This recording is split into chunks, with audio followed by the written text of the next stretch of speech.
সকাল থেকেই অতসী বেবির খেলা শুরু। শুক্রবার বলে কথা, স্কুল প্রাইভেট কিছু নেই। এইদিকে অতসীর বাবা বাজার করে নিয়ে এসেছে। এই তো কি আর করার, মাছগুলো ভালোভাবে পরিষ্কার করে একটা মাছ কেটে নিচ্ছি, কারণ রান্না করব এটা আজকে।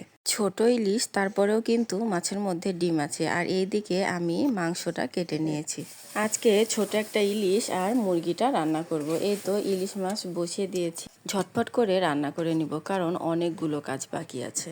এই তো ইলিশ রান্না শেষ। এবার দুই বোনকে গোসল করিয়ে এই যে রৌদ্রে বসিয়ে রেখেছি, কারণ হালকা হালকা শীত পড়ছে, বাচ্চাদের ঠান্ডা লেগে যেতে পারে। এই যে এইদিকে দুই বোনের গল্প শুনুন। এই তো এবার মুরগিটা রান্না করতে চলে আসলাম, ওদেরকে রোদ্রে বসিয়ে।